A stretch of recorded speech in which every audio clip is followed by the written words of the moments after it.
First, remove the temperature sensor. I did not remove that, and I broke it. It is to the left of that blue bolt down there. Take off your H2 guard. Take off your transmission protector guard. You get those off. Unplug your O2 sensor. I've decided the O2 sensor, it was running well on the way back. I'm gonna just leave it on. It's an absolute pain to get off. That being said, unplug that O2 sensor. You're gonna wanna heat those 3 bolts. There's 3 flange bolts underneath. Heat them up with a blowtorch or a propane torch. They're like, I think they're like 60, 70 bucks, something like that, whatever. You wanna reach up in there, really, really heat those bolts up, each one for a few minutes. When it comes to taking them off, I used 3/8 extensions. I think I used 3 6-inch or 3 8-inch and stacked them on top. You want to make sure that it's really snug on the bolt. So what I'll do is I'll take, again, like the socket, put the socket on, and then take a hammer and hammer it on there. You want to make sure it's as snug as possible. When I used my torque wrench to get it off, literally it took me a few hours to get those bolts off. When I say I put my full weight into it, I kid you not, guys. I mean, I was literally every ounce of strength to get those bolts to snap. Once they crack, take your time, get them off. If the head would somewhat strip while you're taking it off, again, when you put it back on, you're going to want to just hammer it. That's what I had to do. I was able to hammer it, and then I got lucky and was able to get it to break. When it breaks, it sounds like, like almost glass breaking. It'll be just like kaboom. So don't get startled if you hear that noise. Get those 3 bolts off. It could take you a few hours. Actually, in the past, I actually had to use a Dremel tool, and I had to cut the bolt in half, which is an absolute pain in the butt. You get those 3 bolts off, you're going to be in great shape. When it comes to, I'm using a Felpro gasket up here. When it comes to installing the Felpro gasket, let me show you guys what it looks like. Here it is right here.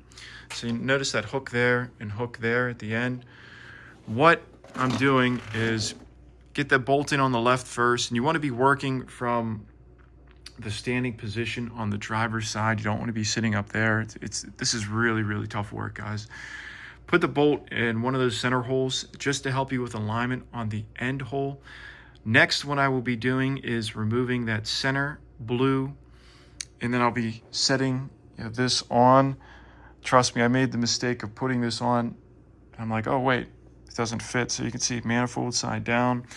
We're gonna put that on there. I did use a gasket scraper. There was a little bit of gunk, but overall it was pretty clean. This is a fresh set of, it's a fresh block. It only has a few thousand miles on it, so it was relatively clean. But again, you want to do your best to scrape as much crap off as you can. We want to get a good seal. When you do turn over your vehicle, you likely will see smoke coming from the headers. Do not be alarmed. That is normal when putting on a new set of headers. Also, when you are doing this, you want to be super, super careful. The last thing you want to do is drop one of these bolts inside the catalytic converter. Then you're going to be in a world of pain. What I was doing was putting a Ziploc bag over top of, I've actually since removed it. In all honesty, you could keep it on right now up until this part of the process. The last thing you want to do is have some scenario where you drop it down into the catalytic converter and then you're fishing for it. So we definitely want to avoid any doomsday scenarios. Okay, anything else regarding this project? I did change the front diff. Technically, when you're supposed to do the front diff, it's supposed to be slightly lower than the fill line. I went up to the fill line and it started seeping out. I let it seep out and got the new fluid in. That fluid was darker than the ace of spades. It was chocolate milk. So that's going to help out so much. I did look at the bump stops on this H2. They're actually still the original bump stops, and they are still a little bit of wear left on them, or tread left on those bump stops, so I will be replacing those. I'm actually going to have to replace this whole front end on this vehicle. It's in pretty bad shape, guys. With that being said, we're going to get this done.